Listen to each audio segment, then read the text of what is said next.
forget to clap.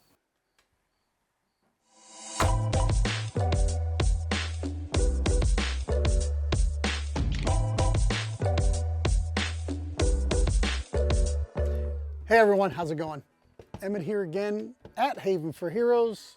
We're going to talk about some comics. First off, I've said it a couple of times through these videos, but we have a lot of new subscribers, and I mean a lot. So since February we were at 500 subscribers. When this comes out, it'll be last week. We broke 3,000, and I want to thank everybody so much for finding this even remotely interesting to watch, to be honest. I want to talk a little bit more about comics. Oh, and you want to stick around to the end because I just took in a collection, just a few books. I took out just a couple to show some stuff that we got in, and you know, we'll you know, just a little tease. This is one. This is like one of the low end ones.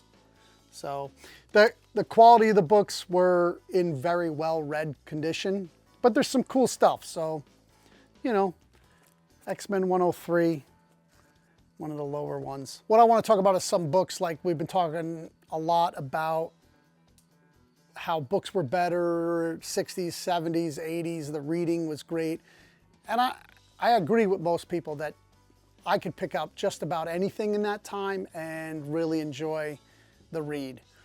And now you have to be a little bit more picky, but I think a lot of us are missing out because we're stuck in the big two rut. Marvel's been making a big comeback. I've been saying that. I mean, if you go back and watch one of my videos on the state of comics, I talk about how great some of the reads have been in Marvel recently, which for me, as a DC fanboy, you know, is high praise. Avengers Twilight is probably my favorite book of the year. The trade paperback's already out. You might be hard pressed to find an actual set of the floppies, but really worth the read. It is a little political, but it is buried in the world of Marvel. So it does have kind of a commentary, but more of on how people should act and not so much on actual politics, American politics, right? The thing is comics kind of always been preachy, but it was kind of more of like on an individual level and not as a mob level, right?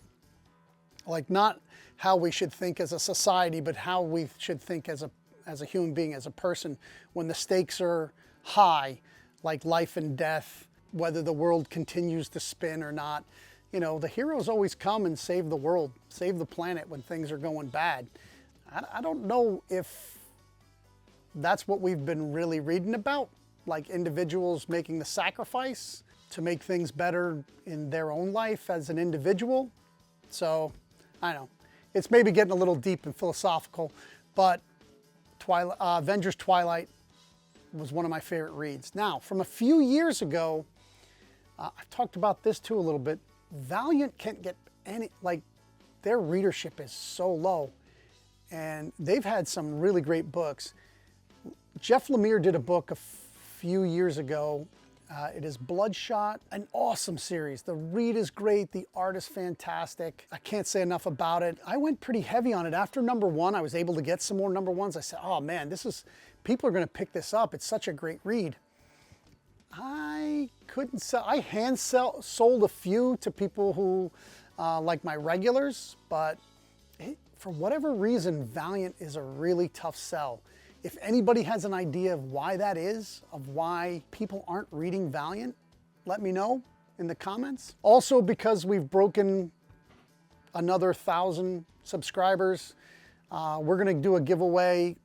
It'll be something really cool. If you like giveaways, put a comment. You don't have to put a big comment in the thing. We found it very difficult to go through all of our subscribers. YouTube doesn't make it very easy anymore. I'm still trying to contact the people from the 2000. You know me, integrity, I like to have everything transparent and on the table. I haven't been able to even contact to find out if these people would contact me back to let them know that they won. I'm gonna do that this week. Somebody's helped me find how I can reach out to them. Man, YouTube has made it, you have to go deep to find their contact information. You can't just message them on their YouTube channel. So we're changing it to throw a comment in the comment section of this video, and you'll be in for, you know, I'll probably do 10 giveaways for 3,000. We appreciate everybody sharing because it's really enlarging the community. And now I've been off on a tangent again. Right back. If you can find that Bloodshot, I recommend you go find it, read it. Let me know if I don't know what the hell I'm talking about. You know, tastes vary. This is an art form. Art is subjective. I used to get a great laugh out of reading Sag Sack when I was a little kid, and people thought it was stupid and not funny, but I always laughed my butt off. Sergeant Rock is one of, you know, my all-time favorites. And, you know, reading Sergeant Rock, talking about stakes, I think that's one of the things that's been missing in comics in the last few years is that, you know, what kills Superman? Almost nothing. He's, you know, a lot of these guys are unkillable. And then what's the stakes? Oh, well, then they give them a family, and the family may be killed by their enemies, and there's the stakes. I don't think people are connecting with that. I really connected with Sergeant Rock. A lot of my family had served in the military. You know, he had his tight band of the Easy Company. From time to time, you would lose somebody from the Easy Company. Usually, like Star Trek, a red shirt guy would be like, he'd be in the book for 2 or 3 issues, and then he'd be killed off. But it happened, and then you get to, you know, as a kid, you get to understand that people die in war, and there's real stakes in life, and you need a good, you know, if you're going to be a follower, you need a good leader. You need to find a good leader. And if you want to be the leader, this is how you should be a good leader. So I've talked about this before. That was Sergeant Rock, taught me a lot about that. Swamp Thing, huge Swamp Thing fan. What Swamp Thing kind of taught me about is, like, all of us when we're teens, kind of, the vast majority of us think you're awkward and weird and that nobody really likes you. And, you know, you go through all that stages when you're young, especially when you're a nerd, right? That was Swamp Thing, right? He was like just a hunk of swamp, and how weird he was. But he had a moral code, which he lived by and stuck by. He was chivalrous, he was kind, and he did all these things that, even though people were afraid of him and shied away from him, he continued to do the right thing, almost to a fault, right? So, man, that's a really good lesson to have as a human being, is that, you know, if you're doing the right thing, you know, it's the golden rule. Treat people how you want to be treated, right? Don't be afraid of people.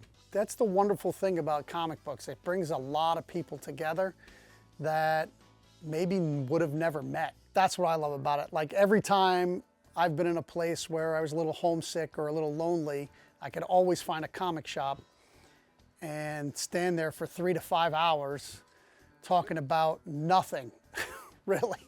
Crazy theories on comic books, and it got me through dark times. And that's why, you know, that's what we are here at Haven for Heroes, is a place that, you know, yeah, it's a lot of fun and there's comics and stuff, but if you're having a bad day, it's a good place to come and get cheered up and enjoy what you know, one of your passions in life, which is comic books, like me. That's what I kind of try to move this channel to.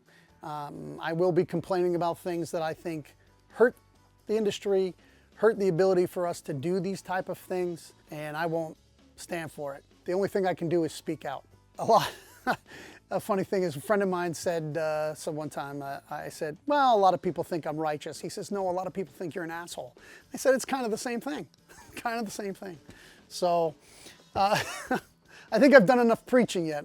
Maybe I should get a pulpit and get a little, yeah, the Church of Comics. Maybe that's a good name for a different store. If you open a store, maybe you do Church of Comics.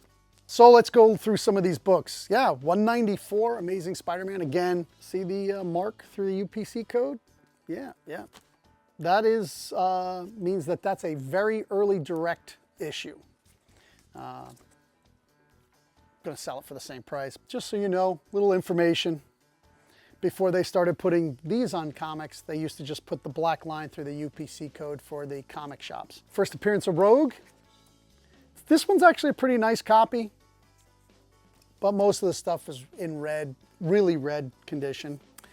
A little Future Past, a little X-Men 49, and this is filthy, big old crease, little writing up top, 8/13, so August 13th, probably was the date they were supposed to return it.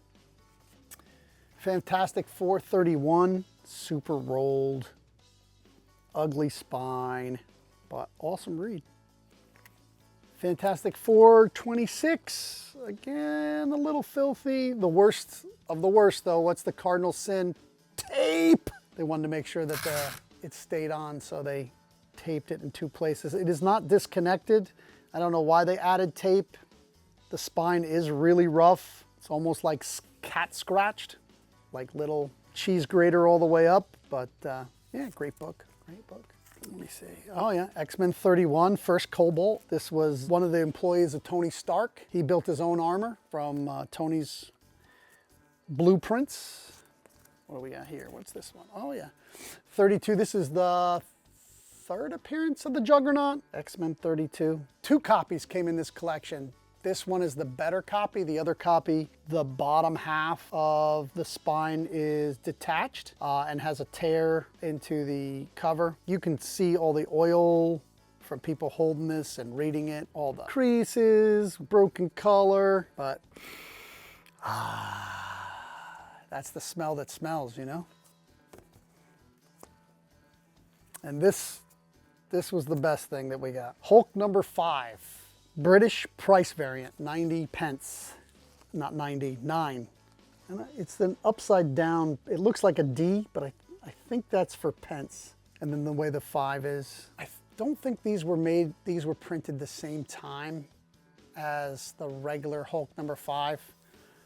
It's just cool, it's the exact same book, of course, but I think these came out, I'd have to do some more research, but I think the British versions of these books came out later.